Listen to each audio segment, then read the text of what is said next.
नमस्कार, स्वागत है आपका हमारे चैनल में। मैं रानी गुप्ता आपके साथ। और बड़ी खबर बिहार की पॉलिटिक्स से जुड़ी हुई आ रही है। आपको बता दें कि बिहार में देखने को मिला कि कैसे वहां पर मुख्यमंत्री नीतीश कुमार ने मुख्यमंत्री पद से इस्तीफा दे करके एक बार फिर से मुख्यमंत्री पद की शपथ ली है। इसी के साथ ही उन्होंने एनडीए के साथ अपना गठबंधन तोड़ते हुए आरजेडी के साथ गठबंधन किया और तेजस्वी प्रताप यादव को उन्होंने डेप्यूटी सीएम बिहार का बनाया। इसको लेकर के भारी सियासत जो है वो देखने को मिल रही है। इसी के साथ ही तमाम जो नेता हैं वो नीतीश कुमार को लेकर के बयान देते हुए नजर आ रहे हैं, अपनी प्रतिक्रिया देते हुए नजर आ रहे हैं। और कहीं ना कहीं सभी का यही कहना है कि जिस तरीके से नीतीश कुमार जो हमेशा इस तरीके का रवैया अपनाते हैं, तो उससे इस बात की क्या गारंटी है कि वो इस बार फिर से नहीं पलटेंगे। आपको बता दें, देखने को मिला कि बिहार में 5 सालों के अंदर नीतीश कुमार दूसरी बार पलटे हैं। और इसी के साथ ही जिस तरीके से उन्होंने ये पलटी मारी है, तो वो बिहार के इस बार 8वीं बार मुख्यमंत्री के तौर पर उन्होंने शपथ ली है। और उसको लेकर के तमाम राजनेताओं ने प्रतिक्रिया दी है। आपको बता दें जहां शिंदे गुट के प्रवक्ता दीपक केसरकर ने प्रतिक्रिया देते हुए सीधे तौर पर कटाक्ष किया है नीतीश कुमार पर और ये बोला है कि ये नई गठबंधन सरकार का एक फेज है और नीतीश कुमार एक बार फिर पलट जाएंगे, इसकी कोई अतिशयोक्ति नहीं है। हर एक पार्टी खुद का विस्तार करने की कोशिश करती है। जो पार्टी सक्षम है वो अपना अस्तित्व रख सकती है।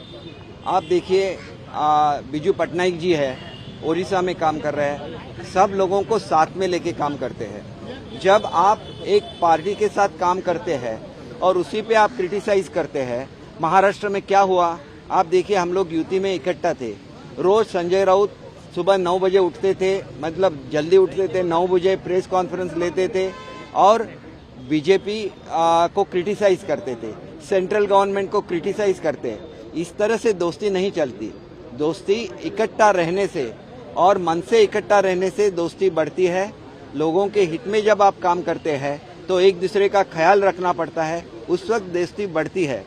सिर्फ आप सत्ता में इकट्ठा रहते हैं, आप मंत्री पद पे आपके लोग रहते हैं और फिर भी अगर आप गवर्नमेंट को क्रिटिसाइज करते हैं तो उससे एक दूरी भी बढ़ जाती है दोनों पक्ष में। लास्ट 20 साल से कोई भी पार्टी खुद अपने बल पे सत्ता में नहीं आ सकी। इसके लिए उनको गठबंधन करना ही पड़ता है।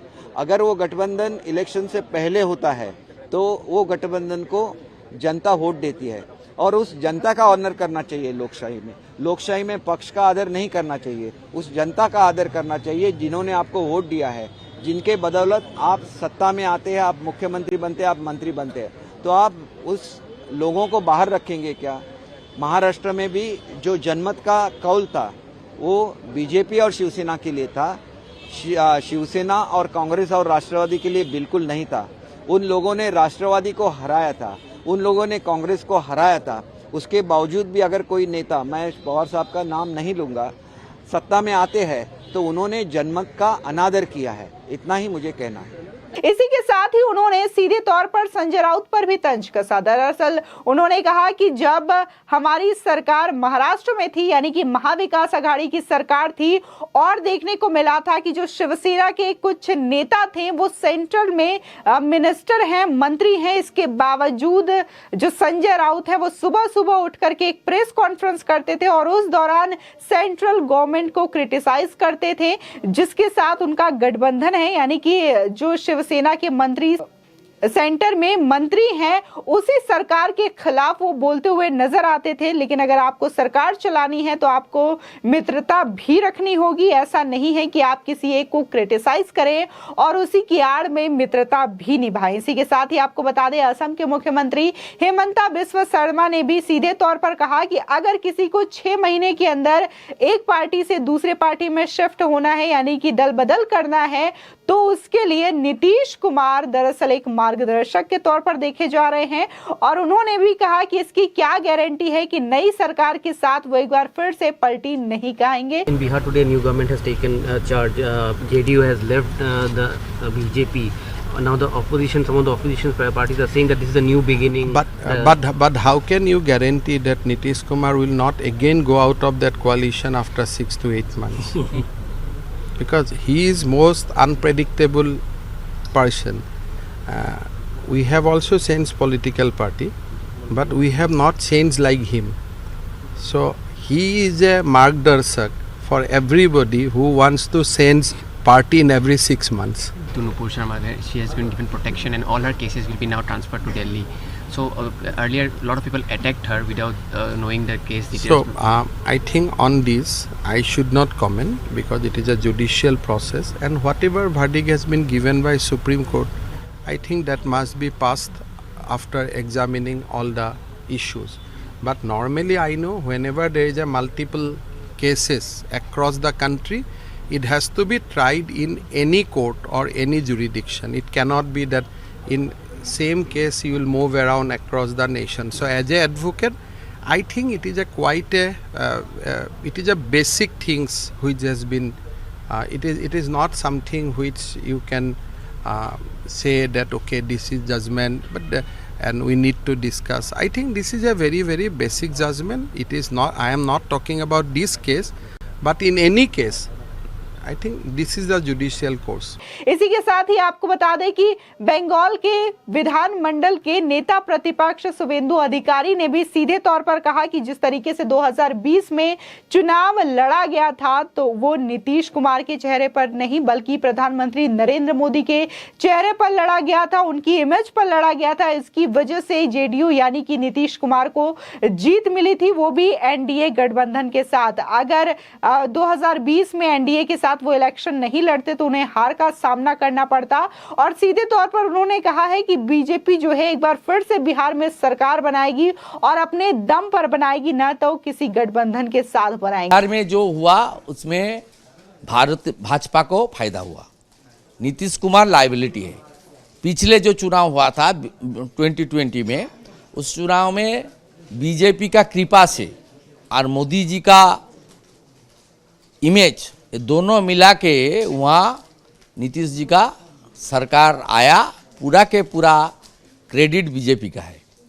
लेकिन नीतीश कुमार जी वहाँ सबको पलटू कुमार उसको कहता है, और Nitish Kumar ji he is not asset of the politics now, he is now liability.